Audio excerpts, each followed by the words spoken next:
എല്ലാവർക്കും good evening. Althea സഹോദരി സംഘവും മൈത്രി കളക്റ്റീവും ചേർന്ന് നടത്തുന്ന വിപത് ഭരണം, സാമൂഹിക അധികാരവും ജനാധിപത്യ ശോഷണവും എന്ന പ്രഭാഷണ പരമ്പരയുടെ 2ാം ഭാഗത്തിൽ പങ്കെടുക്കാൻ കഴിഞ്ഞതിൽ വളരെ സന്തോഷമുണ്ട്. മലയാള നാടിന്റെ പിറവിക്കൊരു മഴു കാരണമായി എന്നൊരു കഥ നിലവിലുള്ളതായി നമുക്കറിയാം.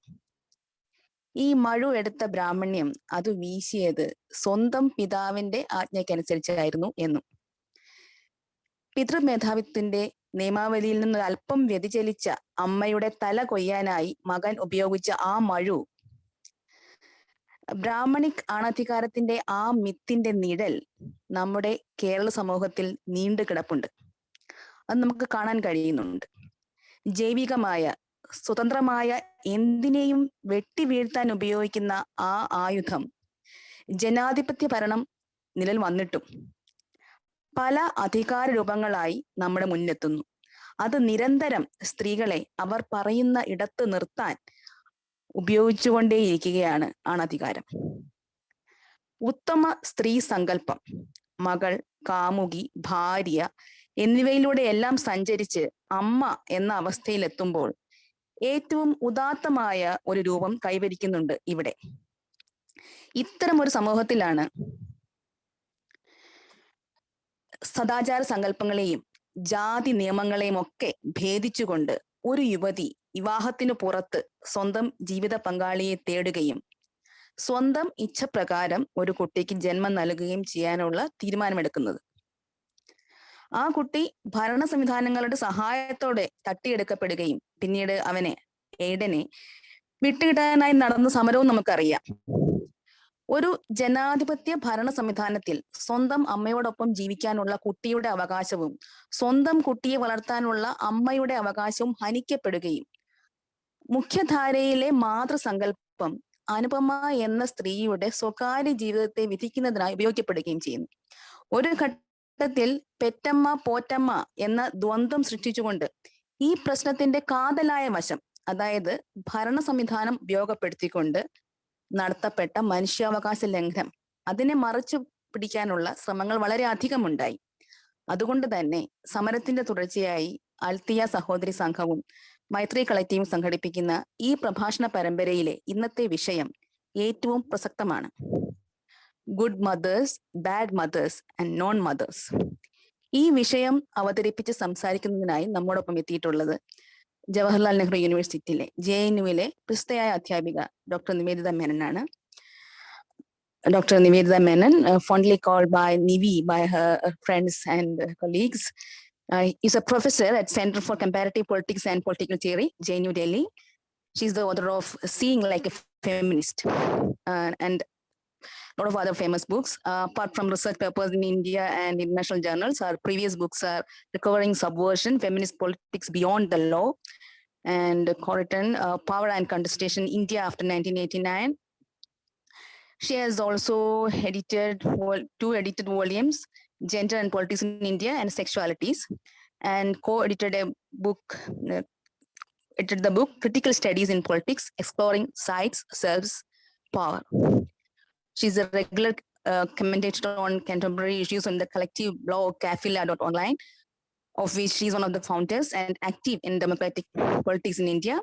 She has also translated fiction and non-fiction from Hindi and Malayalam into English, and from Malayalam into Hindi, and received the A.K. Ramanujan Award for Translation instituted by Katha. So I welcome Dr. Nivedita Menon. To all my friends here.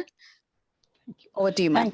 Thank you, Stalina, and thank you to the collectives that have given me the opportunity to be here in solidarity with Anupama and Ajit, and with all democratic and feminist forces in Kerala who have stood with them. This audience is, of course, familiar with the issue, especially as the first speaker in this series, Asha Jomis, discussed the issue at great length and analyzed the issues involved. My lecture today is not about this particular case, but is a set of reflections around the idea of motherhood and claims to one's own child. And I will, of course, circle back to Anupama and Ajit off and on, but I will move on into broader issues. As Stalina pointed out in her introduction, patriarchal society celebrates and worships motherhood in different ways, but only specific kinds of mothers are acceptable in it.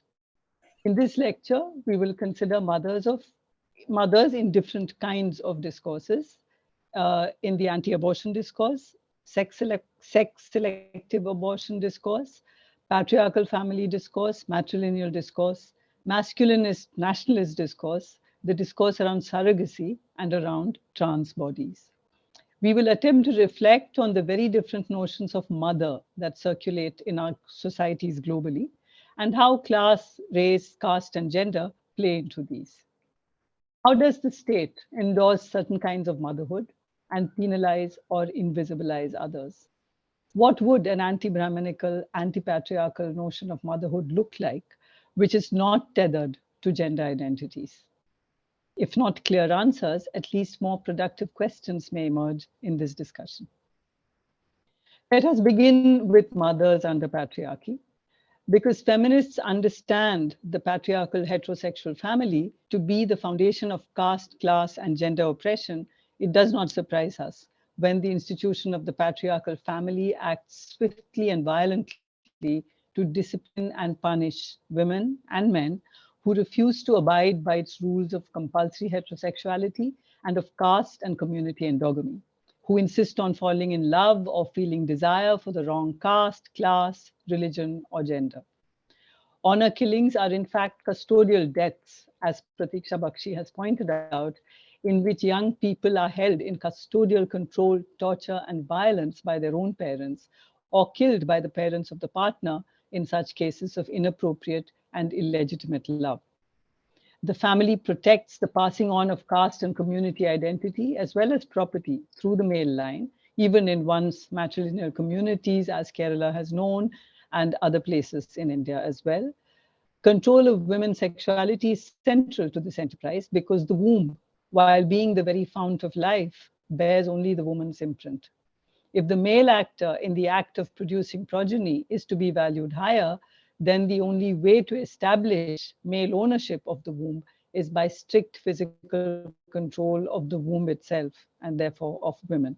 And if the male progenitor is of a so-called lower caste, then the child is his in the patriarchal understanding, and therefore to be rejected by the biologically legitimate grandparents. It seems biology is everything except when it's nothing. So we are not surprised that Anupama's family acted as they did, because Anupama broke the rules both of caste endogamy as well as of legitimate procreative sexuality. You may worship the mother goddess and valorize biological motherhood, but biological motherhood that breaks the chains of legitimacy is only to be punished and casteized. We are also not surprised that state institutions in Kerala connived with the disobedient woman's family to break all rules to kidnap her child and give him away in adoption. While we all grieve with that family too, which received the child in an adoption they were was illegal, Anupama and Ajit are of course not responsible for this situation, and I'm sure they understand and empathize with their pain. We are not surprised by supposedly modern institutions, state-controlled adoption agencies, court officials, conniving with the feudal values of the patriarchal heterosexual family, because we have seen it happen so very often. Police, courts, upholding patriarchy over the constitutional rights of women to control what happens to their bodies and their desires. Unfortunately, we're not even surprised that this is happening in Kerala, under a government that we have reason to respect at so many other levels. We have, after all, seen this process in Kerala before, from Hadia to the unfortunately innumerable cases of fathers killing daughters or the daughter's partner because of intercaste or community relationships. We are not surprised that the opposition parties in Kerala, which leaped to attack the CPM on the most trivial non-issues, were silent on this one, because from right to left, they all share the foundational value of control of women's sexuality to preserve patrilineal and patriarchal caste power. But the degree of collusion between state institutions and the family on Anupama and CPM members, the collusion between the state institutions and the family of Anupama and CPM members sounds like something we would expect to hear of in Uttar Pradesh today under the Yogi regime, or in Gujarat under the RSS BJP dispensation for over 2 decades, or in India in general since 2014. After all, Marxist and socialist feminist analyses of the family have long connected the particular form of it that we see today directly to both capitalist and feudal oppression and control over resources. Why did a Communist Party have such trouble understanding this basic fact? It seems that the patriarchal idea of family honor is a bastion yet to be stormed by the state. The idea of legitimacy and illegitimacy of children, the idea of the bastard, only makes sense in patriarchal discourse. Of course, matrilineal societies can also protect patriarchal values and patrilineality, because as we know, there have been and are different forms of matrilineality over history. But within matrilineality, there is at least the potential for motherhood to be treated as the plain fact that it is. However, what we need to grasp fully is the understanding that motherhood is an acquired status, not a simple biological process, even in matrilineal societies. And that even biological motherhood does not save women from being termed bad mothers. Consider mothers in sex work, for example, another matrilineal community, vilified and villainized in the discourse of child rights. The work of Amrita Nandi, Oishik Sarkar, and Debulina Datta, among others, show how sex workers can never be considered good mothers. Their children are portrayed as vulnerable and in need of rescue because their cultures, their communities, and mothers are seen to be indifferent or assumed to be indifferent to their fate or downright exploitative. However, as Sarkar and Datta say, on the basis of their work with sex workers' children in Kolkata, vulnerability is only one aspect of their life. These children are also active agents in resisting disadvantage and in collaboration with their mothers, formulate negotiation strategies in a daily show of resilience. In anti-abortion discourse from the Christian right wing, the mother is secondary to the fetus, and motherhood is glorified as God's gift that humans have no right to reject. But of course, the humans involved are only women, not all humans, and women are not given the powers of decision-making over their wombs. Nevertheless, unmarried mothers, yet another strange formulation that makes sense only in patriarchy, are stigmatized in different ways. Nor are these women who are legally prevented by the state from seeking abortion in countries in which the Christian right wing is powerful, provided any state or social support whatsoever in rearing the children they are forced to bear. Scholars and anti-race activists have shown the racist origins of the anti-abortion movement in the United States, which date back to the ideologies of slavery. Just like slavery, anti-abortion efforts are rooted in white supremacy, the exploitation of Black women, and placing women's bodies in service to men. Just like slavery, maximizing wealth and consolidating power motivated the anti-abortion enterprise. The history of African American women's efforts to control their fertility is largely unknown, and feminist historians have tried to excavate these histories. From slavery to the present, the growth rate of the African American population has been cut in half. Demographers and historians attribute this change solely to external factors such as poverty, disease, and coerced birth control.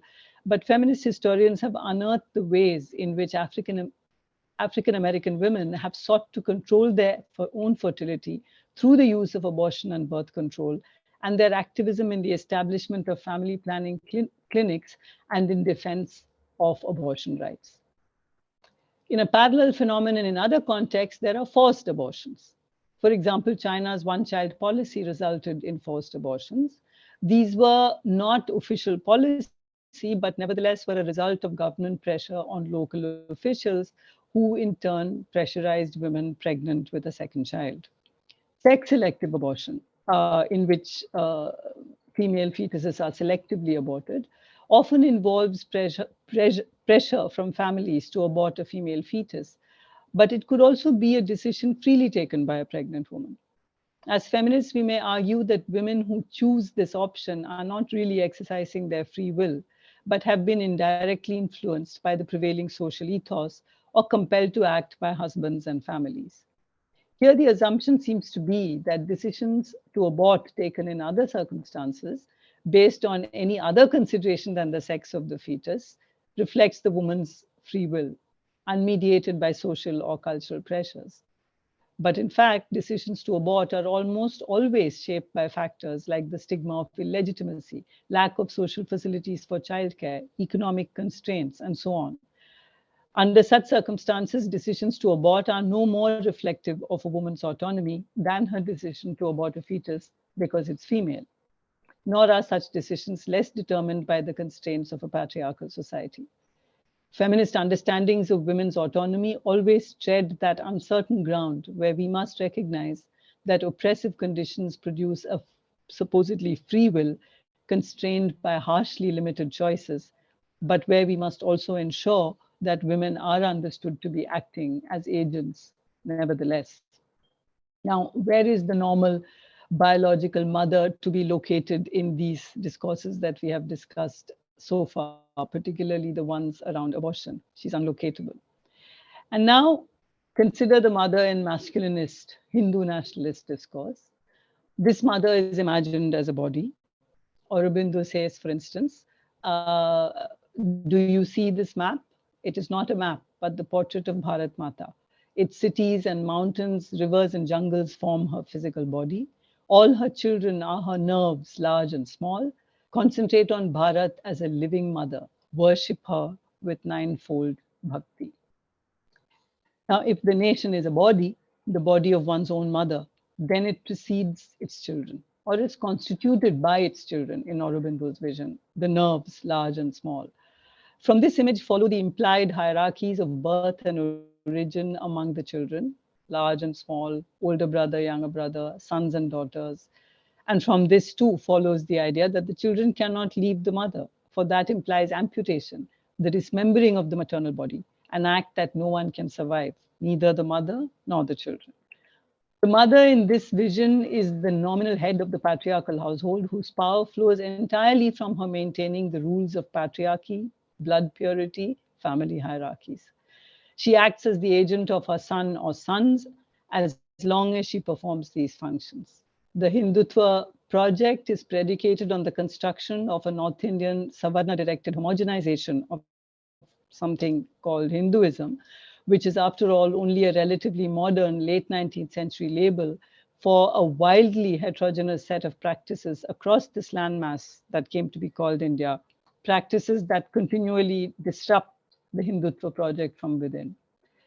There are other more ancient visions of female power in this land than the RSS Bharat Mata, Black goddesses of Dalit Bahujan Adivasi communities who predate the patriarchy, normalized over centuries by Aryan migrations from the north. These goddesses are potent, mysterious forces that offered their devotees annihilation, blood, and rage. These wild, independent goddesses of pre-Vedic times were domesticated and tamed by Brahminical priestly classes in the process of pacification of the non-Aryan peoples of the south. They were domesticated and installed as the wives of Aryan male gods. And in addition, we see the domestication of other kinds of divinities with complex histories of formation. Also Black, some ancient forest gods, many non-human, such as Ganesha, Ayyappa, Subramanian. They become the children of these newly formed divine conjugal couples. The libidinal excess that cannot be contained in these narratives escapes into myths, such as the birth of Ayyappa from Shiva and Vishnu in the temporary form of Mohini born from Vishnu's thigh. However, the shrines to these pre-Aryan deities continue to have an independent presence in the cosmological landscape of this land and attract large numbers of worshippers. The wild, undomesticated goddesses are still present as living principles all over this land. Bharat Mata in the hands of the RSS is merely a sly and deadly weapon in the armory of the Hindutva, as is the cow. When they drop off from the saffron banner bearing their names, the mother in everyday life is the woman abandoned in Vrindavan or among the teeming millions at the Kumbh Mela by her devout and dutiful sons. As you know, this is a very common phenomenon. After every Kumbh, you find abandoned women wandering. And the cow becomes that pathetic beast roaming the streets of cities eating plastic. When she dies, her devout sons will not touch her carcass, but violently compel the Dalit, that unwanted, expendable daughter of Bharat Mata, to lift it out of their sight. But this Bharat Mata is a mere cardboard cutout, and the millions of living, breathing forces that challenge her erupt from out of the space sought to be labeled Hinduism. These are Bharat Mata's unruly daughters. I use daughters here not just to refer to women, but in the sense of being secondary to the patriarchal family, but necessary to its continuity. These daughters are necessary in order to produce a certain Brahminical Hindu identity. For the RSS Bharat Mata, all others than her Savarna sons can only be expendable daughters. So the unruly daughters are the Adivasi Dalit Bahujan who have continually refused to be integrated into mainstream Hinduism. But these unruly daughters are also 21st century urban rebels. The young people we see all over the country today. For instance, and I'm taking just one instance, the women of the Delhi campus group Pinjra Tod with their slogan, Hum Bharat ki Mata Nahi Banenge. Let me come now to motherhood in discourses around commercial surrogacy. Here is where the biological idea of motherhood breaks down completely. New technological developments in reproductive science have made it possible to separate three different aspects in the biological experience of motherhood. Three different women could potentially perform what I term the key mother functions. That is, providing of genetic material, the egg donor, gestating the fetus for 9 months, the surrogate or gestational mother, and rearing and bringing up the child, the social mother. In the older biological understanding of motherhood, these three functions are assumed to be fused in one woman, but now there could be 2 or 3 women performing these 3 separate roles in each pregnancy. Thus, a woman can now carry in her uterus through in vitro fertilization, that is fertilized outside the body, an embryo that could be from her own egg or another woman's, fertilized by a donor's sperm or that of her husband. The child born out of this process is often meant for someone else to bring up, surrogacy, but women may also opt for their own child using this process. Commercial gestational surrogacy involves, of course, a financial transaction between the contracting party and the woman who will bear a child for them. And a complex field of ethical concerns around commercial surrogacy has been outlined by feminists over the last couple of decades, at least. The most significant feminist concern is, of course, that the promotion of these technologies reinforces the patriarchal assumption that in order to be fulfilled, women need to be mothers, and that to be real women, they need to biologically reproduce. In addition, in vitro fertilization as a medical intervention has long been under the feminist scanner for the physical and emotional stress it places on women undergoing the process. With commercial surrogacy, a whole new arena of power relations is opened up, with relatively powerless and poorer surrogates, wealthy contracting couples, and veritable cottage industries of commercial surrogacy springing up in several parts of the world. Feminists have also raised the question of national health priorities and placed the surrogacy debate within the framework of reproductive rights and justice. Now, when you look at the understanding of what constitutes blood in this discourse around particularly commercial surrogacy, the idea of what constitutes blood has been narrowly circumscribed into genes and DNA. Interracial commercial surrogacy works on the supposedly scientific argument, and there's a lot of scientific legitimacy claimed in these discourses around surrogacy. So interracial commercial surrogacy works on the scientific argument that circulates in this field, which is that since the genetic matter of the embryo is provided by the contracting couple, the child is biologically theirs, and it will look like them, which is, of course, absolutely crucial for this to work. This is important because the whole point of choosing surrogacy as opposed to adoption is to ensure one's own offspring. I'm obviously putting quotation marks around own. These new developments in reproductive science have made it possible to reconstitute the idea of the natural in the context of motherhood, thus producing new sites of anxiety for feminists. There is considerable feminist discomfort over the conceptualizing of a woman's body as the object of a contractual relationship. But there are feminist counter-responses to this as well, which emphasize the agency of women entering into a surrogacy contract. And in an argument that parallels feminist debates on sex work, explore the positive implications of treating surrogacy as a form of labor. Amrita Pandey, for example, has argued that this move could take us beyond a Euro-centered and ethics-oriented frame and lead us to think of commercial surrogacy in a poor country in terms of new forms of informal, gendered, and stigmatized work, with commercial surrogacy being a form of what Amrita Pandey calls sexualized care work.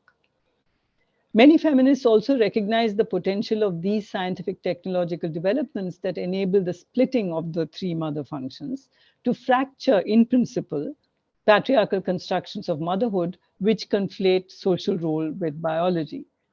These developments could also potentially puncture the heterosexual monopoly over family by enabling single women, single men, and same-sex couples to have biologically related offspring. However, the scientific discourse around surrogacy works more often than not towards reinforcing the idea that children are really one's own only if there is a quote-unquote biological connection. Now, what is meant by this biological connection? We find, interestingly, two diametrically opposing arguments that are used in the discourse of commercial surrogacy, with two different surrogacy and in vitro fertilization. So there are two different sets of parents, and diametrically opposing arguments are used to describe what is biological in each case. So one case is parents commissioning a surrogacy. They are told in scientific terms, supposedly in scientific terms, that the baby is not related to the surrogate mother in any way. In such cases, the understanding of biological is restricted to DNA and genes, and doctors and pharmaceutical companies term the surrogate as merely an oven. Such phrases are used, not related biologically to the child at all, contributing nothing to the fetus, but a room to grow in like a test tube. Now, the second kind of parent is a woman who uses the same process to carry a fetus for herself to raise, created through the fusion of sperm with another woman's egg. So that is a gestational mother who intends to be the social mother too. Now, such a woman has to be reassured of the opposite, that women who give birth to donor egg babies are the biological mothers. She must be reassured that the expensive and complicated procedure she's undergoing will in the end give her her own baby.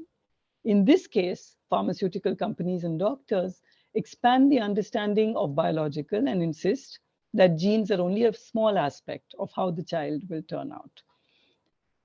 Thus, in the first case, the terms biological and genetic are conflated, suggesting that since genetic material is provided by the donors, there is no biological relationship the surrogate has with the embryo. However, in other domains of scientific discourse, biological factors are understood much more broadly, consisting of physiological, biochemical, neurological, and genetic factors. The womb is a living organ. It's not a glass test tube. So there is obviously a way in which the surrogate contributes to the baby. But the narrow understanding of biology as genes and DNA is used to convince contracting parents that the surrogate mother has nothing to contribute to the baby. But if you're trying to have a child for yourself with this process, then the whole panoply of biological factors are rolled out. And then you're suddenly reassured that genetic factors is only a subset of biological factors. So you can see how biology is the idea of biology and biological motherhood is played with in the context of these technological processes when it's commercial surrogacy versus a woman having a child for herself through this process. Now, there's a second kind of ethical concern which many surrogate mothers feel or experience. And there's a interesting way in which these women respond to scientific discourse. And the anxiety has to do with the fact that they are women in these societies in which there is a moral ambiguity about giving away the babies they have born.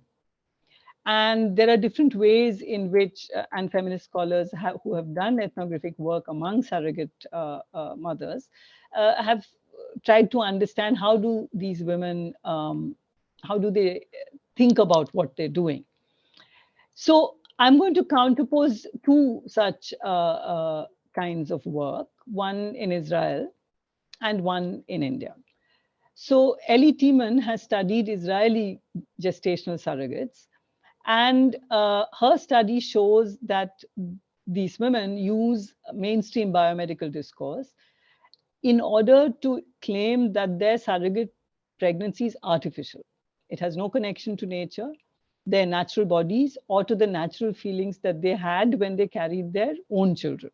These are terms that they use. So the surrogate pregnancy is not their own. In their own pregnancy, they had natural feelings, but this is not a real pregnancy, it is artificial.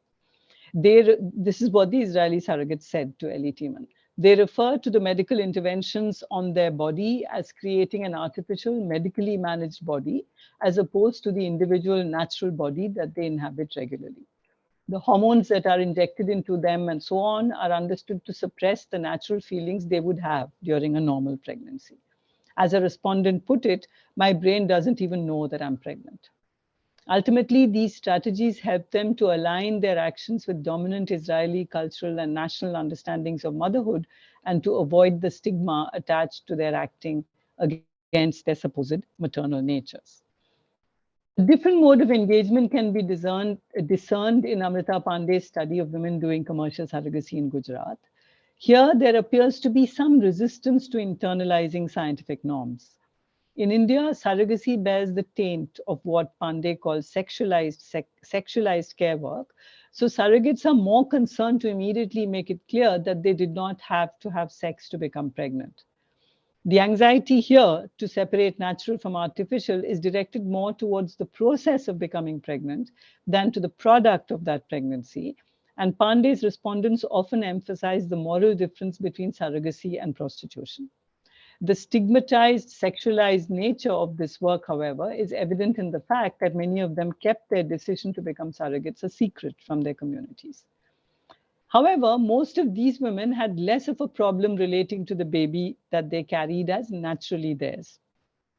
Pandey found that many of them did not, in fact, passively accept the doctor's description of their role in the surrogacy process as simply being some kind of machine that carries someone else's baby. They, in fact, often laid claim to the babies that they bore. As one of the surrogates said, it's my blood, even if it's their genes. But they are still able to rationalize giving away the babies by invoking available cultural frameworks that make their actions seem like the normal, natural behavior of Indian parents. By doing so, Pandey argues, they implicitly reiterate their relationship with the baby. For instance, many of them would say the story of Krishna with his two mothers, one who gave birth to him and one who brought him up. Or they would draw parallels between their giving away the babies and giving away daughters at marriage into another home. So the giving away of the babies is thus reconstructed, or was among the women whom Amrita Pandey studied, as the giving away of the babies is reconstructed as natural behavior in the sense of being culturally sanctioned. But natural here is outlined not in scientific but in cultural terms. In both these cases, notions of nature and natural motherhood continued to be invoked at different levels, even as the authority of science radically shifts the boundaries of what was previously considered to be natural and immutable. Now, finally, if commercial surrogacy unravels the notion of natural motherhood, then trans motherhood unravels the genderedness of motherhood altogether. The transgender mother can mean, among a variety of possibilities, a man with a uterus who has transitioned from a woman and who stops taking hormone replacement therapy to conceive, or a woman who has transitioned from a man using frozen sperm with a surrogate. Simply put, motherhood and fatherhood are no longer defined only by the chromosomes and sex organs with which we were assigned at birth, but by the gender with which we choose to identify. Listening to trans voices around this issue forces thinking through of the question of whether terms like mother and father or pregnant women should be replaced with gender-neutral language such as parents or pregnant people, or should the language around pregnancy become more inclusive so that the appropriate terms can be used according to preference, as we have started doing with pronouns. These are issues that are being debated. But more importantly, medical knowledge and infrastructure will have to catch up non-judgmentally with the reality of trans mothers, trans parents. Tori Peters' Detransition Baby is a brilliant and moving novel about two trans women, one of whom decides to detransition, and a cis woman, so these three women, and the unique community the three of them attempt to forge around a baby, one of them conceives by another of the three. All our received notions of motherhood and gender are torn apart and thrown up in so many glittering pieces, and all we can do is breathlessly watch them float down.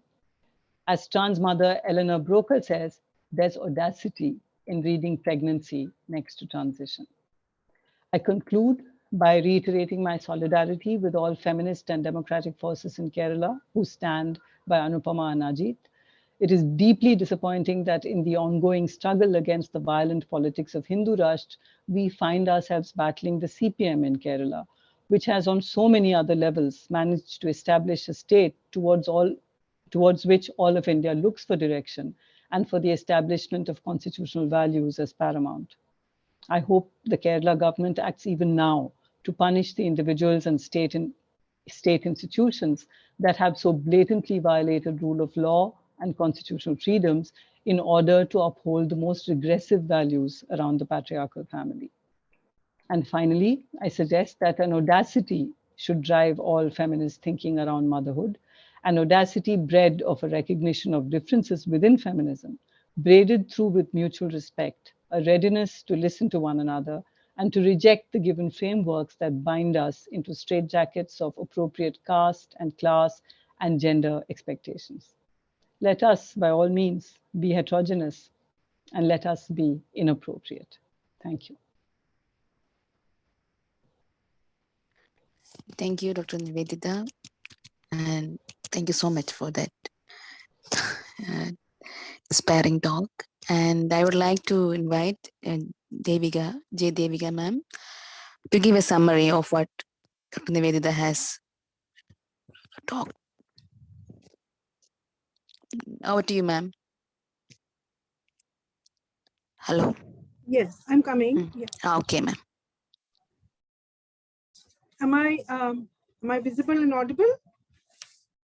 Yes. Nivedita Menon നടത്തിയ പ്രഭാഷണത്തിന്റെ മലയാളത്തിലുള്ള ഒരു ചുരുക്കമാണ് ഞാൻ ഇവിടെ അവതരിപ്പിക്കുന്നത്. അപ്പോൾ മാതൃത്വം, സന്തതിയുടെ മേലുള്ള അവകാശം എന്നിവയെ പറ്റിയുള്ള ചില വിശാല വിചാരങ്ങളാണ് ഇന്ത്യൻ സാഹചര്യങ്ങളിൽ ഇന്ന് നമുക്കിടയിൽ പ്രചരിച്ചു വരുന്ന ഇത്തരം വ്യവഹാരങ്ങളുടെ ഒരു ചുരുക്കമാണ് അവര് അവതരിപ്പിച്ചത്. അത് അനുപമ അജിത് പ്രശ്നത്തിന് നേരിട്ട് അഭിസംബോധന ചെയ്യുന്നില്ലെങ്കിലും അതിലൂടെ ഉയർന്നു വന്ന ചില കാര്യങ്ങളെ കൂടുതൽ വിശാലമായിട്ട് അതിനെക്കുറിച്ച് ചിന്തിക്കാനാണ് ശ്രമിക്കുന്നത്. ഇപ്പം മാതൃത്വത്തിന്റെ പല വകഭേദങ്ങൾ ഇന്ന് ഭാരതത്തിലുള്ള ഇന്ത്യയിൽ പ്രചരിച്ചു വരുന്ന പിതൃമേധാവിത്വ വ്യവഹാരങ്ങൾക്കുള്ളിൽ മാതൃത്വം ഏതെല്ലാം വിധത്തിൽ ചിന്തിക്കപ്പെടുന്നു എന്നുള്ളതാണ് ഇതിന്റെ ഈ പ്രഭാഷണത്തിന്റെ വിഷയം. പിതൃമേധാവിത്വത്തിന്റെ കീഴിലാണ് മാതൃത്വം, പിതൃമേധാവിത്വത്തിന്റെ പ്രധാനപ്പെട്ട ഒരു ആയുധമാണിത് എന്ന് പറഞ്ഞാണ് അവർ തുടങ്ങുന്നത്. ഫെമിനിസ്റ്റുകളെ സംബന്ധിച്ചിടത്തോളം ജാതി, വർഗം എന്നിവയുടെ അടിത്തറ തന്നെയാണ് അത്. ആ അടിത്തറയെ അതിലംഘിച്ചുകൊണ്ട് തീരുമാനങ്ങൾ എടുക്കുന്ന അമ്മമാരെ കഠിനമായിട്ട് ശിക്ഷിക്കാൻ പിതൃമേധാവിത്വം ശ്രമിക്കുന്നുമുണ്ട്. അത് മാതൃദായ ക്രമത്തിൽ പോലും അങ്ങനെ തന്നെയാണ്. നമ്മൾ മാതൃദായത്തിലാണെങ്കിൽ പോലും ഇത്തരം അതിലംഘനങ്ങളെ ക്ഷമിക്കാൻ കൂട്ടാക്കുന്നില്ല പിതൃമേധാവിത്വം. സ്ത്രീ ശരീരത്തിന്മേൽ ഗർഭപാത്രത്തിന്മേൽ കൃത്യമായ ഒരു നിയന്ത്രണം സ്ഥാപിച്ചുകൊണ്ടാണ് പുരുഷന്മാര് പിതൃമേധാവിത്വം സ്ത്രീകളെ കീഴെ നിർത്തുന്നത്. അതായത് ഇതൊരു വിചിത്രമായ അവസ്ഥയിലേക്ക് നയിക്കുന്നുണ്ട്. കുട്ടി അമ്മയുടേതായിരിക്കാം, പക്ഷേ അച്ഛൻ ആണ് കുട്ടിയുടെ അവകാശി എന്നുള്ള ഒരു വിചിത്രമായ അവസ്ഥ. ഇത് കേട്ടാൽ നമുക്ക് തോന്നും ജീവശാസ്ത്രപരമായ മാതൃത്വം ജീവശാസ്ത്രപരമാണെങ്കിൽ പോലും അത് സാമൂഹ്യ നിയമങ്ങൾക്ക് അനുസരിച്ചല്ലെങ്കിൽ അത് ശിക്ഷിക്കപ്പെടാം എന്നുള്ളതാണ്. ഇത് ഏറ്റവും വ്യക്തമായി കാണാവുന്ന അനുപമാജിത് കേസിലാണെന്ന് അവർ പറയുന്നുണ്ട്. ഇടതുപക്ഷ ഭരണം നിലനിൽക്കുന്ന കേരളത്തിൽ പോലും ഇതിന് ഈ പ്രശ്നം തീർത്തും പ്പെടുന്നെങ്കിൽ ഇവിടുത്തെ പ്രതിപക്ഷം ഏതിനും ഇടതുപക്ഷത്തിന് ചാടിക്കടിക്കാൻ നടക്കുന്ന പ്രതിപക്ഷത്തിന് പോലും ഈ കാര്യത്തിൽ ഭരണപക്ഷത്തോട് യോജിച്ച് നിൽക്കാൻ കഴിയുന്നുണ്ടെങ്കിൽ അത് പിതൃമേധാവിത്വത്തിന്റെയും പിതൃദായക്രമത്തിന്റെയും ശക്തിയെയാണ് പുറത്തു കൊണ്ടുവരുന്നത്.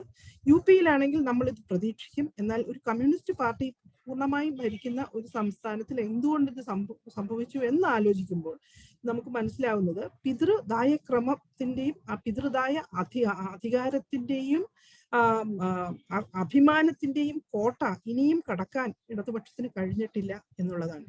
മാതൃദായക്രമത്തിലാണെങ്കിൽ മാതൃത്വത്തിനെ ഒരു സ്വാഭാവിക വസ്തുത എന്നുള്ള നിലയ്ക്ക് അംഗീകരിക്കാനുള്ള സാധ്യതയുണ്ട്.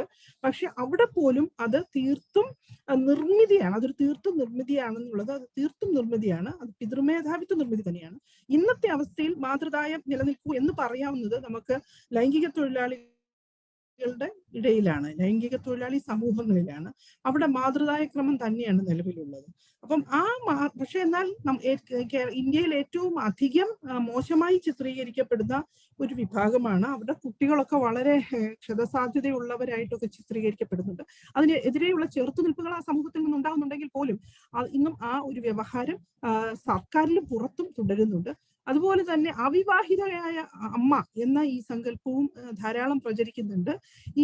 ഈ വാസ്തവത്തിൽ ഇത് ഒരു പിതൃദായക്രമത്തിന് പുറത്ത് അർത്ഥശൂന്യമായ ഒരു പദപ്രയോഗമാണ് ഈ അവിവാഹിതയായ അമ്മ എന്നുള്ളത്. അതിന്റെ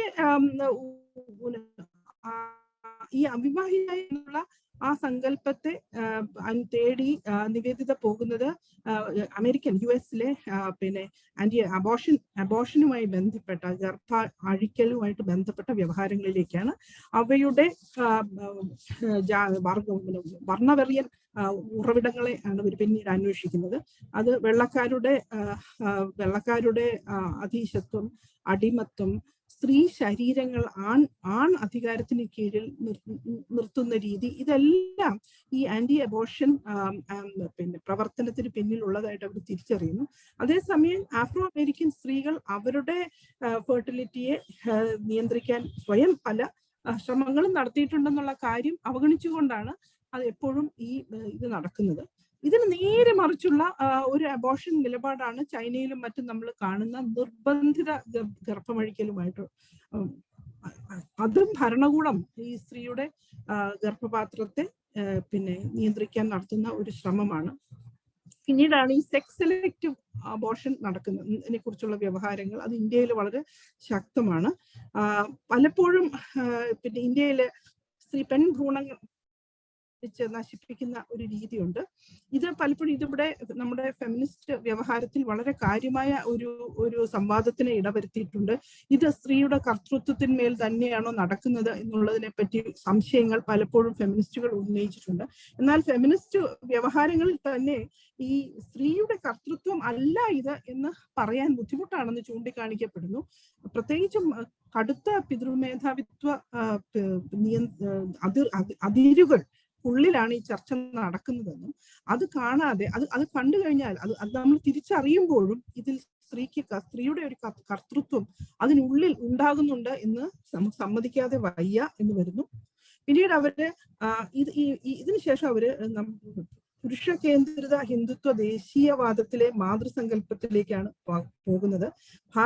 ഭാരതമാതാവിന്റെ ശരീരം എന്നുള്ള നിലയ്ക്ക് ഇന്ത്യയെ കാണുന്ന ആ സങ്കല്പനത്തിലേക്ക് അപ്പോൾ കുട്ടികൾ, കുഞ്ഞുങ്ങൾ പിന്നെ അരവിന്ദോയുടെ സങ്കല്പനത്തിൽ കുഞ്ഞുങ്ങൾ മാതൃശരീരത്തിന്റെ ഭാഗം തന്നെയാണ്, നാഡികളാണ്. അപ്പോൾ അതുകൊണ്ട് തന്നെ മാതൃശരീരത്തെ വിട്ടുപോകാനുള്ള അവകാശം തന്നെ കുട്ടികൾക്കില്ല എന്ന് വരുന്നു. ഇത് പ്രത്യേകതരം ഒരു വടക്കേ ഇന്ത്യൻ കേന്ദ്രിതമായ ഏകീകൃത ഒരു കുടുംബ സങ്കല്പത്തിനെ ആശ്രയിച്ചു നിൽക്കുന്ന ഒരു മാതൃത്വമാണിത്.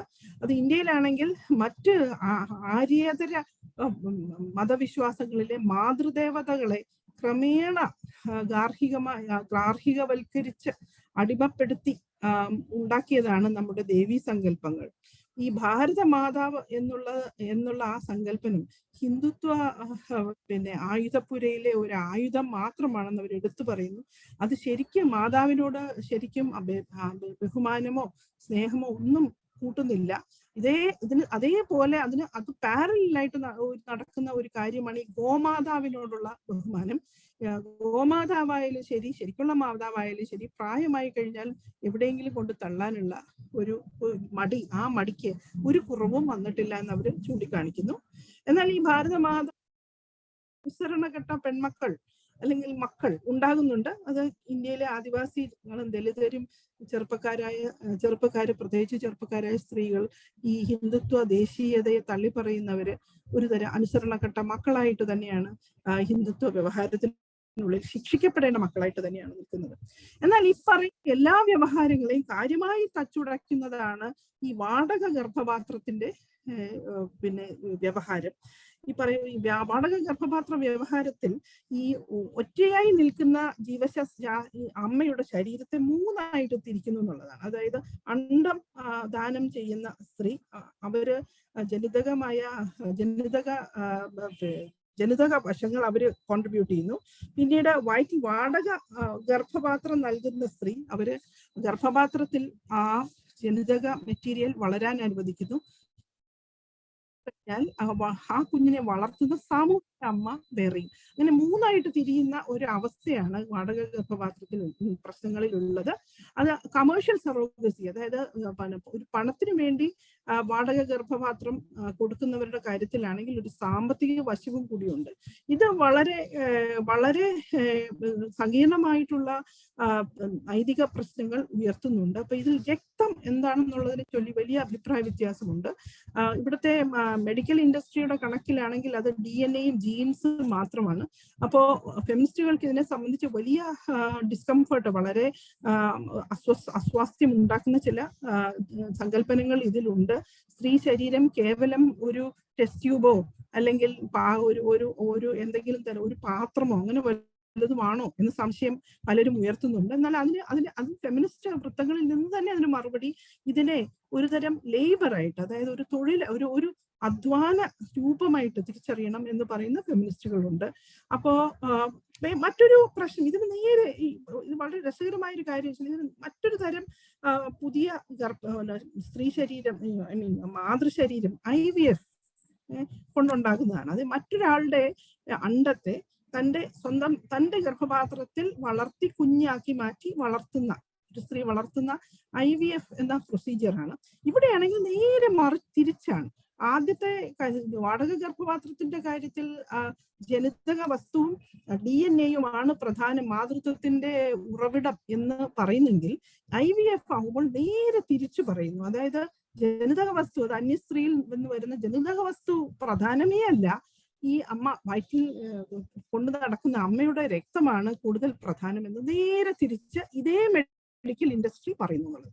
പിന്നെ മറ്റ് ചില നൈതിക പ്രശ്നങ്ങളെ കുറിച്ചും അവർ സൂചിപ്പിക്കുന്നുണ്ട്. ഒന്ന്, കുഞ്ഞുങ്ങളെ കൊടുക്കാൻ, പ്രസവിച്ച ഈ ഗർഭപാത്രത്തിൽ ഉണ്ടാക്കി പ്രസവിച്ച കുട്ടികളെ സംബന്ധിച്ച് ഈ വാടക അമ്മമാരുടെ മനസ്ഥിതിയിൽ വരുന്ന വ്യത്യാസങ്ങളാണ്. അത് 2 കേസ് സ്റ്റഡികളിൽ നിന്നുള്ള തെളിവാണ് അവതരിപ്പിക്കുന്നത്. ഒന്ന് ഇസ്രായേലിൽ നിന്നും, ഒന്ന് ഇന്ത്യയിൽ നിന്നും. ഇസ്രായേലിൽ നിന്നാണെങ്കിൽ അവിടുത്തെ വാടക അമ്മമാർ ഇതിനെ ഒരു പ്രത്യേകതരം അധ്വാനമായിട്ട് തിരിച്ചറിയുകയും സ്വാഭാവികമായ വികാരങ്ങൾ ഇതിൽ കൂടിക്കുഴയുന്നില്ല എന്ന് പറയുകയും ചെയ്യുമ്പോൾ, ഇന്ത്യയിൽ ആ മനസ്ഥിതിയോട് ചില എതിർപ്പുകൾ ഉണ്ട്. അപ്പോൾ ഒന്ന്, അവർക്ക് ഇന്ത്യയിലാണെങ്കിൽ ഇത് ഒരു എന്നാൽ ലൈംഗിക അരാജകത്വമല്ല എന്ന് സ്ഥാപിക്കാനുള്ള ഒരു വല്ലാത്ത സമ്മർദ്ദം ഈ സ്ത്രീകളുടെ മേലുണ്ട്. പലപ്പോഴും അവരുടെ വാടക അമ്മ എന്നുള്ള നിലയെ അവർ രഹസ്യമാക്കി വെക്കുന്നുമുണ്ട്. പിന്നെ രഹസ്യമാക്കി വെക്കുന്നുമുണ്ട്. അപ്പൊ ഇത് പലപ്പോഴും ഈ അമ്മമാര് ഈ കുഞ്ഞുങ്ങളുടെ മേലൊരു പ്രത്യേക തരം അവകാശം സ്ഥാപിക്കാൻ ശ്രമിക്കുന്നുമുണ്ട്. അതായത് ജീൻസ് അവരുടേതാണെങ്കിൽ, ജനിതക വസ്തു അവരുടേതാണെങ്കിലും രക്തം എന്റേതാണെന്ന് പറയാൻ ഈ അമ്മമാർ ശ്രമിക്കുന്നുണ്ട്. അതുപോലെ തന്നെ ഈ കുഞ്ഞിന്റെ മേലുള്ള ഇവർക്കുള്ള അവകാശത്തെ ഒരു പ്രകടിപ്പിക്കാൻ വേണ്ടി അവർ ഇന്ത്യൻ സംസ്കാരത്തിൽ നിന്ന് തന്നെയുള്ള ചില വിഭവങ്ങൾ ഉപയോഗിക്കുന്നുമുണ്ട്. ഉദാഹരണത്തിന് കൃഷ്ണന്റെ കഥ, പ്രസവിച്ച പെറ്റമ്മയും പോറ്റമ്മയും രണ്ടായ ശ്രീകൃഷ്ണന്റെ കഥയോ, അല്ലെങ്കിൽ വിവാഹത്തിലൂടെ മറ്റൊരു കുടുംബത്തിലേക്ക് കൈമാറ്റം ചെയ്യുന്ന പെൺമക്കളെ പറ്റിയോ ഒക്കെ പറഞ്ഞുകൊണ്ട് തന്നെ അവർ ഈ ഒരു സ്വന്തം അവകാശത്തെ സ്ഥാപിക്കാനും ഒരു ഇൻഡയറക്റ്റ് ആയ രീതിയിൽ സ്ഥാപിക്കാനും ശ്രമിക്കുന്നുണ്ട്. പിന്നെ ഈ നിവേദിത ഈ പ്രഭാഷണം അവസാനിപ്പിക്കുന്നത് ട്രാൻസ് വനിതകളുടെ ഗർഭത്തെ പറ്റി പറഞ്ഞുകൊണ്ടാണ്. അപ്പൊ ഗർഭം എന്ന പ്രക്രിയ ട്രാൻസ് ശരീരങ്ങളിലാകുമ്പോൾ ഈ പറയുന്ന നമ്മുടെ ഇന്ന് ഇവിടെ അടിയുറച്ചു നിൽക്കുന്ന മാതൃത്വ പ്രത്യയശാസ്ത്രം ഒപ്പാടെ തകിടം മറിഞ്ഞു പോകുന്നതായിട്ട് അവര് ചൂണ്ടിക്കാണിക്കുന്നു. അപ്പൊ പലപ്പോഴും നമ്മളിപ്പോ ഗർഭത്തെ കുറിച്ചും സംസാരിക്കാൻ ഉപയോഗിക്കുന്ന പദങ്ങളെ മുഴുവൻ ജെൻഡർ ന്യൂട്രൽ ആക്കി മാറ്റേണ്ടി വരേണ്ട സാധ്യതയാണ് മുന്നിലുള്ളതെന്ന് ചൂണ്ടിക്കാണിക്കുന്നു. ഇതേ സംബന്ധിച്ചുള്ള പല ചർച്ചകൾ നടന്നുകൊണ്ടിരിക്കുന്ന കാലത്താണ്. അതിനെ സംബന്ധിച്ച പൂർണ്ണമായ പരസ്പര ഐക്യമൊന്നും ഉണ്ടായിട്ടില്ല. ആ ചർച്ച നടന്നുകൊണ്ടിരിക്കുകയാണ്. ഏറ്റവും പ്രധാനം ഇവിടുത്തെ വൈദ്യശാസ്ത്ര സ്ഥാപനങ്ങൾ ഇത്തരം പ്രത്യേകിച്ച് എന്താ പറയാ അവരുടെ പലതരം സൂപ്പർസ്റ്റിഷനെയും പലതരം ഇടുങ്ങിയ മനോഭാവങ്ങളെയും ഉപേക്ഷിച്ച് ഇതിലേക്ക് കടന്നു വരേണ്ട ആവശ്യമുണ്ടെന്ന് നിവേദിത ചൂണ്ടിക്കാണിക്കുന്നു. അതുപോലെ തന്നെ അവർ അവസാനിപ്പിക്കുന്നത് വീണ്ടും അനുപമ അജിത് കേസിലേക്ക് മടങ്ങി വന്നുകൊണ്ട് തന്നെയാണ്. ഈ മാതൃത്വത്തെ നമ്മൾ എങ്ങനെയാണ് സമീപിക്കേണ്ടത്? ഒരു ഫെമിനിസ്റ്റ് പക്ഷത്ത് നിന്ന് നമ്മൾ സമീപിക്കുമ്പോൾ ഒരു പ്രത്യേകതരം ഒരു അനുസരണക്കേട്, ഒരു പ്രത്യേകതരം തന്റേടത്തിലൂടെ വേണം ഈ തന്റേടം എന്ന ആ സങ്കല്പത്തെ, ഒഡാസിറ്റി എന്ന് പറയുമ്പോൾ ഒരു പ്രത്യേകതരം നമ്മൾ മലയാളത്തിൽ തന്റേടം എന്ന് സാമാന്യമായിട്ട് പറയുന്നതിന്റെ വലിയ തന്റേടി എന്ന് പറയുന്ന ഒഡേഷ്യസ് ആയ സ്ത്രീ ആരാണെന്ന് ചോദിച്ചാൽ ഒരു പ്രത്യേകതരം തന്റേടിയാണ്. അപ്പൊ അങ്ങനെയുള്ള തന്റേടികളായിട്ട് വേണം നമ്മൾ പിതൃമേധാവിത്വ വിരുദ്ധ മാതൃത്വത്തിൽ സമീപിക്കാൻ എന്ന് പറഞ്ഞുകൊണ്ടാണ് അവർ അവസാനിപ്പിച്ചത്. ഇത്രയുമാണ് ഒരു ചുരുക്കം പറഞ്ഞതിന്റെ ഒരു ചുരുക്കം. Thank you ma'am. ഇനി നമ്മള് ചർച്ചയിലേക്ക് കിടക്കുകയാണ്. ചോദ്യങ്ങളും ചർച്ചയിൽ പങ്കെടുത്തുകൊണ്ടുള്ള സംസാരങ്ങളും പ്രതീക്ഷിക്കുന്നു. സ്വാഗതം ചെയ്യുന്നു. ചാറ്റും കൂടി ഒന്ന് ശ്രദ്ധിച്ചോണേ. ചാറ്റിലും ചാറ്റിൽ ഒരു ചോദ്യം ഉണ്ട്. I'll just read. ചോദ്യം ഒരു comment ആണ്. Abha Muraleedharan. I'll just read it out. The tendency for the state to enter the wombs was visible in one of the anti-conversion law case where the Hindu woman was taken away, abducted, and her fetus was aborted. I am forced to think that this is state-sponsored abortion. This tendency has come to the forefront in Kerala, especially with the case of Anupama and Ajit. Wonder if we are not battling an authoritarianism or proto-fascism too. This doesn't, it's a comment, I just shared it with the... May I ask a question?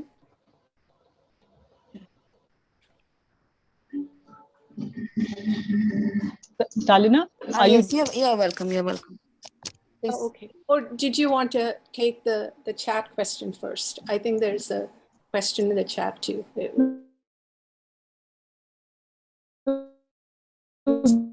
We can hear your question first. Okay. Or comment. So Nivedita, I was wondering, when you were talking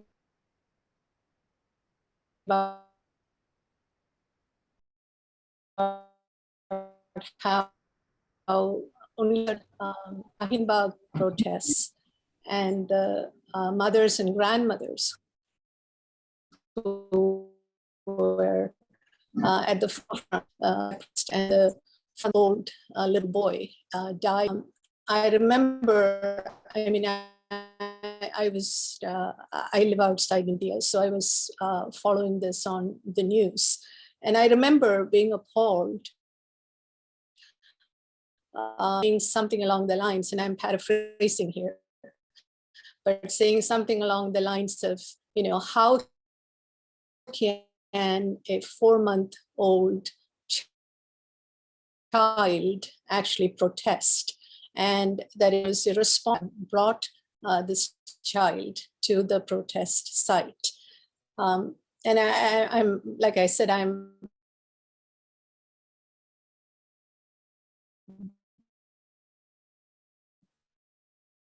probably badly, sort of singularly interesting and powerful was the fact that these women, the mothers and families, in effect, solving the boundaries they're staying at this protest, bringing their children, because and are actually practicing their right as mothers to protest the future of their children and to protect it. And here we have the the judicial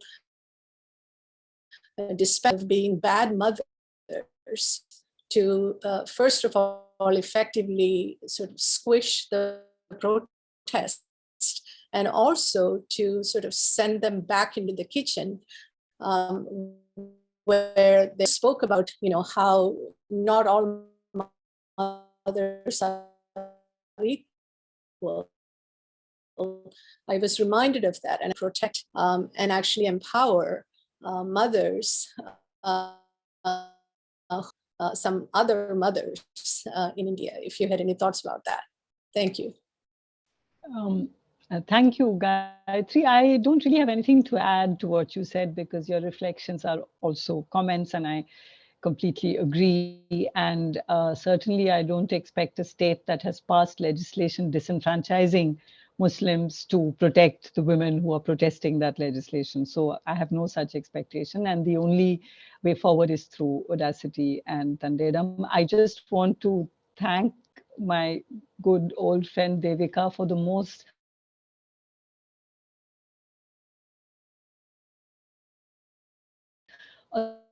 astonishingly, it's beautiful to audacious as tandedam.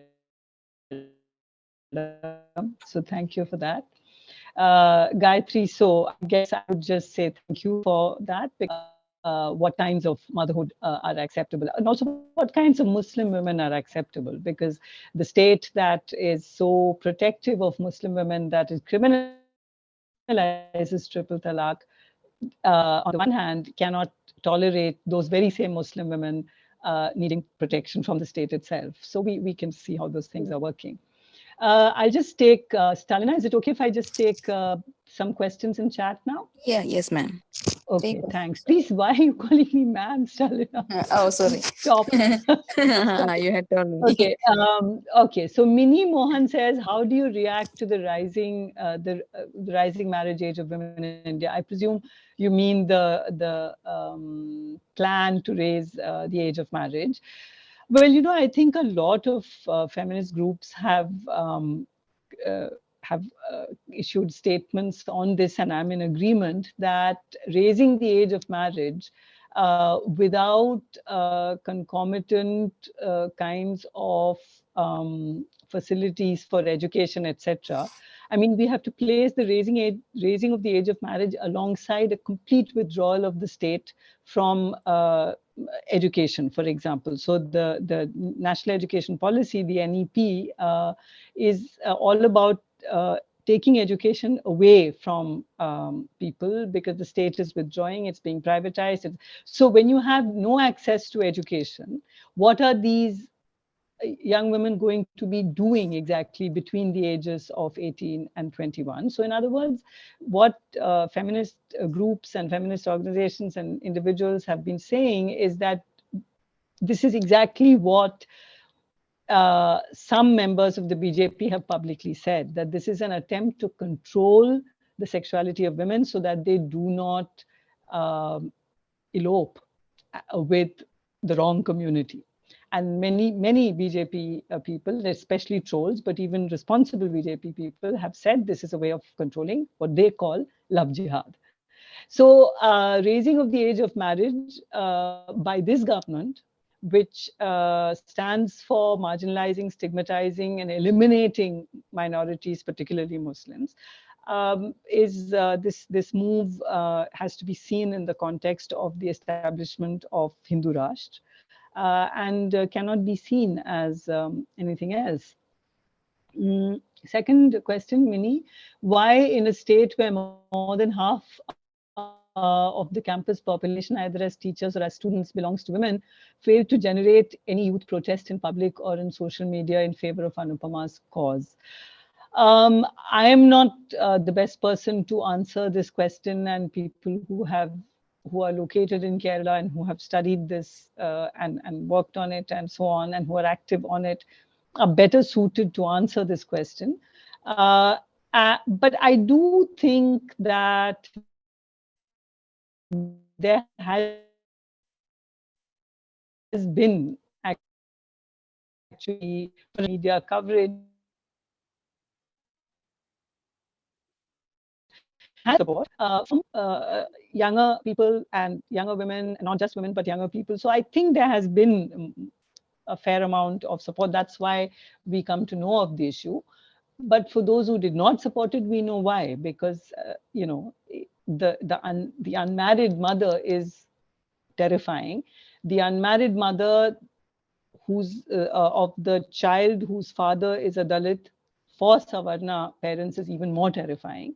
So we know how they were vilified on social media, and we know the kinds of narratives, false narratives that were produced about them and so on. And that may have also contributed to reducing the possibility of powerful support.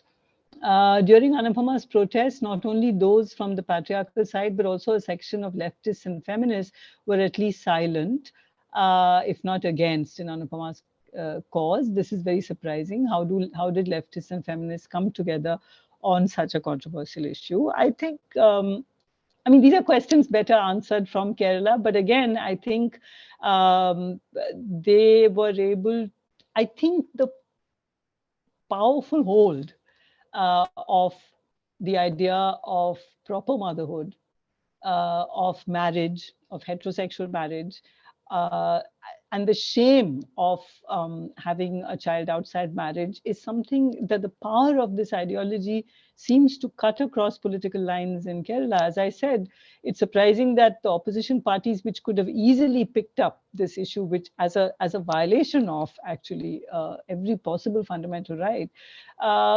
they couldn't, because there is, in Kerala, it seems there is a very powerful hold that this ideology of the proper patriarchal family has. And I think that holds back even feminists and leftists. Jaya, is a redefinition of motherhood possible as more of a feeling and a function decoupled from gender? What are your thoughts? I think this is already happening, and I think the more mothers/parents there are, who, for example, I would take Anupama as an example of enormous courage for this very young woman to actually face up to the kind of supposed scandal that is involved in this scenario. So there are young people who are challenging the life of in different ways, and includes biological challenging the idea of caste propriety, challenging a child. So I think we are already in the midst of a situation in which the reproduction of children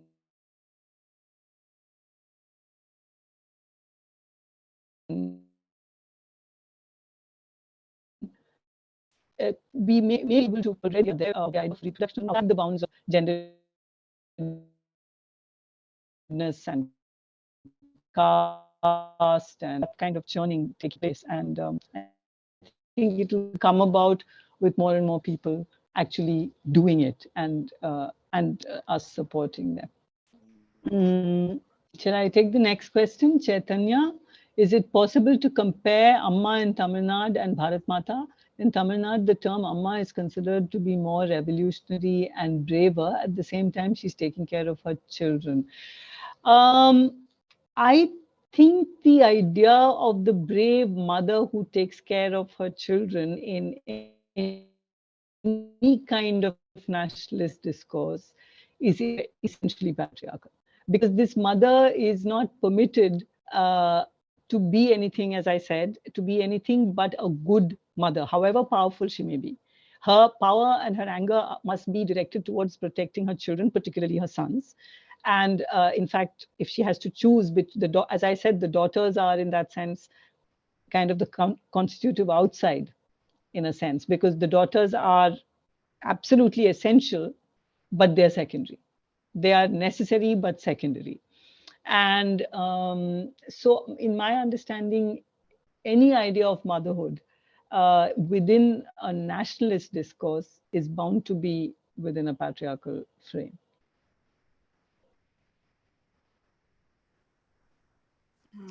Stalina, may I? Yeah. Yes, please. Ma'am, good evening. Good evening. Good evening. Ma'am, we met in Delhi. At the time, we were talking about democracy. Right, ma'am, they were a speech sorry, on who's speaking? I'm my sorry. My name is Shaji, ma'am. Shaji, okay. Okay. At the time, we were talking about democracy. We were talking about Delus and Gattari, that type of democracy. Did I talk about Dillas and Gattari? Oh, sure. You have made a speech on that in Delhi. Okay. I was there. Okay. Okay, ma'am. See, ma'am, what actually motherhood is a burden, I think. To some sort of, but it means it is there are actually some sort of burdens on women, right, ma'am? I think it is that because is that question? Okay, ma'am. As you told, motherhood is a burden to women. Why a mother always carry all this burden? There is a father also, isn't it? Okay, so I did not use the word burden at any point for motherhood, and I would not use the term burden. I would say that motherhood, the social role of motherhood, which is, I mean, this has to do with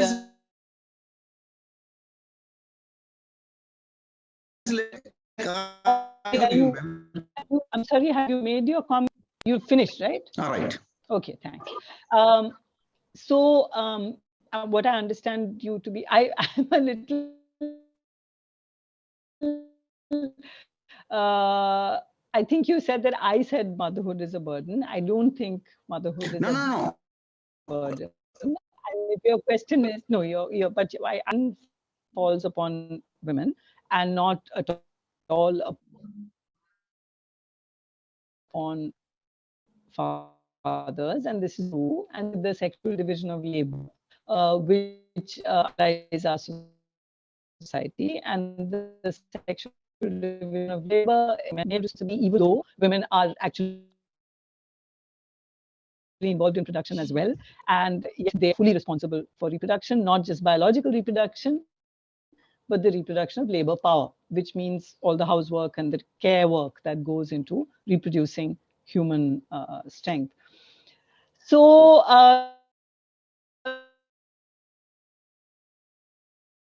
what keeps patriarchy powerful, and the sexual division of labor has to be broken. It has to be broken through state policy. It has to be broken through social practice. The film The Great Indian Kitchen raised the question of sexual division of labor. So yes, I agree with you that it's a responsibility of mothers. Jaya Nair, one more, if I may, in Anupama's case, though it was a bold struggle against proper motherhood, was it also a reformation of biological motherhood? Well, in that case, yes, in that particular instance, it is about biological motherhood. It is about her child. But I don't think it's an affirmation of biological motherhood per se. There's no larger argument that only women who bear the child in their womb have a right to their children, etc. This was simply that this is, in this particular case, the child was of her womb and she had a right to it, and even that was not granted across the board. So I don't think the point is to reject biological motherhood. The point is to ask how and when biological motherhood acquires legitimacy, and when even biological motherhood is not sufficient for legitimacy.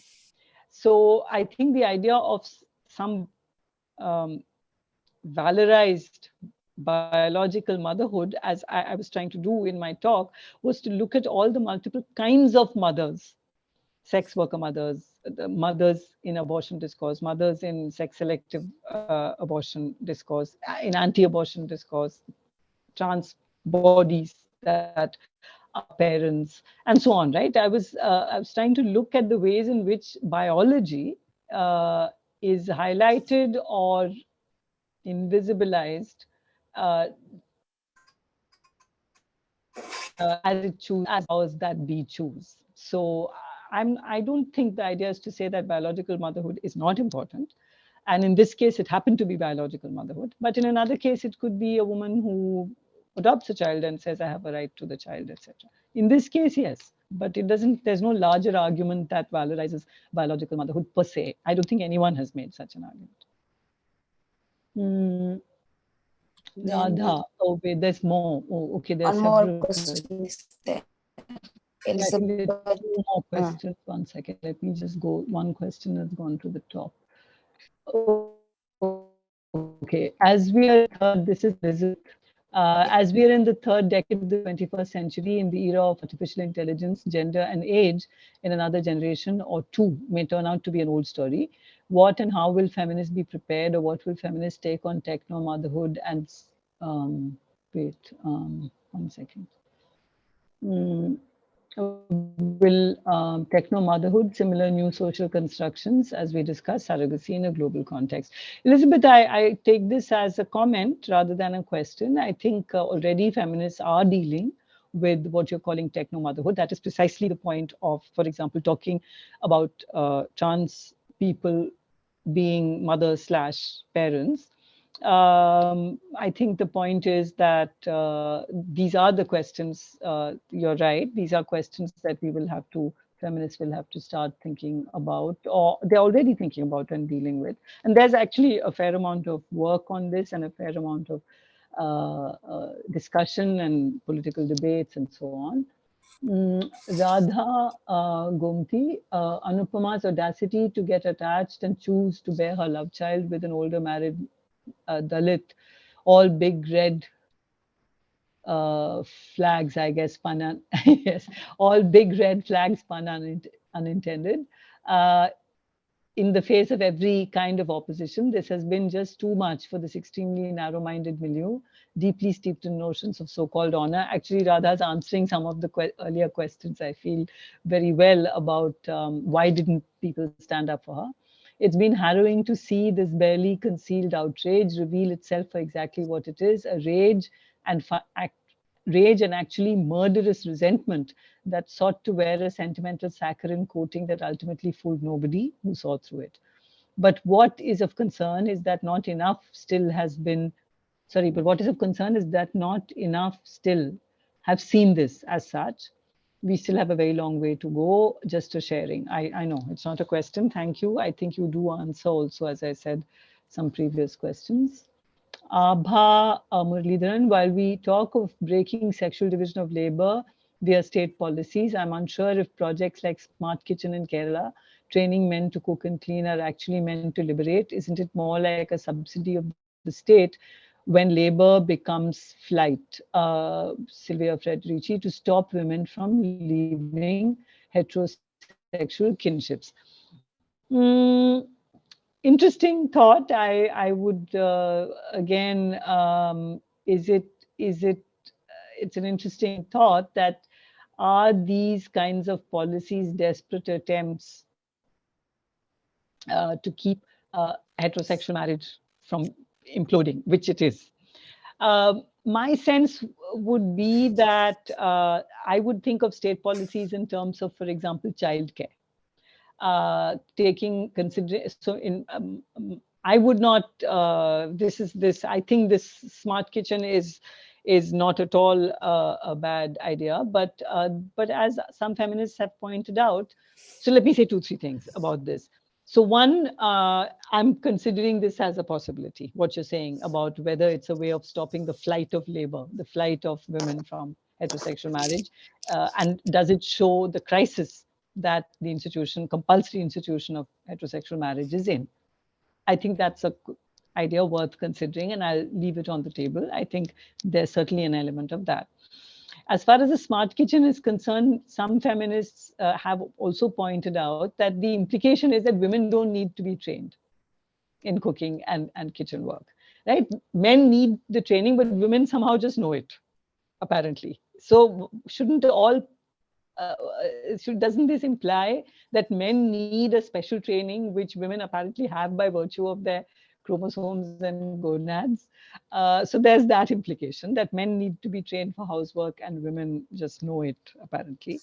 But the other thing, what I meant when I was talking about state policy was things like childcare. For example, I think if there is universal childcare across all, and if it is compulsory across all employment sites, not just government sites, but it's mandated as necessary for every employment site, that will generate employment for the people who have to look after the children. Their own children can come into those childcare facilities. That is, the carers' children can come into this has a huge implication for challenging caste and class hierarchies. And it has a huge, and there are possibilities then of breaking one very important element of the sexual division of labor, which is that women are somehow responsible for childcare. So I was thinking of state policies of that sort, but it's an interesting idea that there is some terror now that women are fleeing marriage. Do you see any other questions from the chat box? If there is anyone who would like to comment, please. Can I just say something? Yes. Hi, Nivedita. Thank you so much for the very inspiring talk. My question is, one of the things that I noticed while this was happening in Kerala was a lot of feminists at that point kind of backed off, and then they were silent for some time, but then they came back with so much of vigor and with so much of fake narratives around single motherhood and a lot of terms they just pushed around to get the public to turn against Dnipro. And then we kind of debunked all these myths. And since I was working in disinformation, I was also particularly interested in knowing what was the emotional motivation for pushing such agenda. And there was this fear among women that if a person like Anupama, who we all describe as very brave, is socially accepted, and they were kind of really scared that what if this becomes widely accepted? Like, what if your husband leaves you for a younger, smarter person and have a child? And what if the society accepts it? And to be very honest, I think those fears and traumas are very real for every woman, I mean, including myself. But how do we detach ourselves from such fear and then approach a social issue and make these institutions accountable and try to detach ourselves from these emotional insecurities when some things like this happen in our society? Yeah, I agree with you. I think there's possibly some element of that, but I agree with you. But I'm also wondering, is it so unusual in Kerala for men to leave their wives and be with other women? And have we No, seen? It's not so unusual, right? I mean to it say is that not this is unusual. But then Go on. Anupama came across as this brave person who claimed her space, and that was unusual. That's the point. That's where I was coming to. That it's not as if it's unusual for men to leave their wives and to go away with younger women. This is a standard, very ordinary phenomenon. But when men do it, and men are the agents, and the women are invisible, there's the sad wife, and there's the bright young woman, or whatever. But there's this it's male agency that is being highlighted there, right? So as you're saying, here it was female agency. It was a young woman who was taking these difficult decisions. And the real fear, I think, is not emotional, that it could happen to me. I don't think that's the real fear. The real fear is that this is the thin end of the wedge, and young women and young people will just live their lives in the ways in which they want, in which marriage will no longer be the be-all and end-all and the end of your life, and that whole idea of marriage is being challenged in multiple ways. I mean, we know all over the country that marriages breaking up and new relationships emerging are very, very, very common. It's not some Western phenomenon. We all know that. I mean, I'm agreeing with you. So I'm just saying that the fear is exactly that the institution of marriage will no longer be the prison that it was meant to be. And if everyone does a prison break, then what happens to what happens to notions of caste purity? What happens to property? What happens to male lineage? I guess it's all of that. But thanks, Asha. You're absolutely right. I think that fear is very much there. How do we bring those women on board? Those women who of those women who have these real fears about the institution of marriage being challenged. How do we bring, because we also want to bring them on board on issues like this. So how do we tactfully bring them? I think those who are ready to come on board will come on board. I mean, I think that it involves long public conversations of the sort that all of you are in fact doing in Kerala, the writing, the speaking, I think just lots of conversation and lots of presentation of alternative ways of living. I think, I mean, after all, Kerala is also the state. I mean, it's in that sense, that's why there's this sense of surprise that many of us who don't live in Kerala have, that Kerala also has, and this CPM has actually achieved a lot. And then on the other hand, you have the fortress of patriarchal values and feudal values in the family. So I guess just ongoing conversations and dialogues, I think, would be the okay. Gayatri has another comment. Thanks, Asha. Yes, in moral Kerala, the other woman should be an ashamed woman, a guilty woman who lives on the dark end of the street. She should not be bold, outspoken, thoughtful. Yeah, and taking control of her life and future. Yes, that is precisely the problem. Can I say something here? I mean, I was just thinking about what Asha was asking. You know, Asha's question. Yeah, no, I think please. the important thing I feel is to, you know, have a long conversation, and we need to have many more feminist conversations and feminist safe spaces, you know, where women can think outside marriage. You know, many of these women respond. I know exactly the kind of response, Asha. I mean, I encountered that from many people also. The point is, it's almost like a reflex fear. You know, it's a reflex kind of rejection. It's a kind of fear that comes from almost the unconscious. You know, a rejection, a fear everything is going to collapse if this is allowed. I mean, whatever, they may hate their marriage, they may hate They may know about some of its limitations, but they've still got used to living within those boundaries. Those are the permitted, legitimate spaces in which a woman can demand effective connections. And we don't have many other spaces where women can actually come and demand those. So we need to create a lot of feminist safe spaces where women can actually reevaluate their own relationships in marriage, and actually see that there is, it is not a bolster. It's not really the only space where women can actually find themselves. So maybe that's the answer to your question. That doesn't exist in Kerala.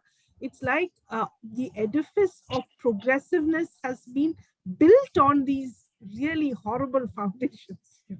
And it's like, if you want to preserve your progressive superstructure, then you have to somehow either you try and bargain with this horrible foundation, somehow make some minor changes inside, like men learning how to cook it.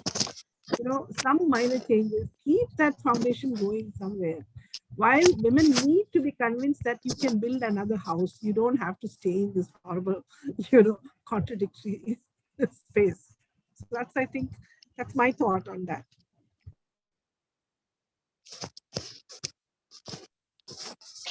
Can I add my comment, please? Yeah, please. After listening to Nivedita, we got to know about mothers, biological mothers, surrogate mothers, social mothers, creating their own discourse on motherhood. And I hope these discourses will dismantle the patriarchal discourse that is imposed on us about motherhood. And thank you for this enlightening talk. Nivedita, I was thinking about, sorry, is there anyone else who would like Tell to talk? me just one more thing. I just want to ചൂണ്ടിക്കാണിക്കേണ്ട ഒരു കാര്യം, after what happened to after Anupama actually and Ajit got their baby back.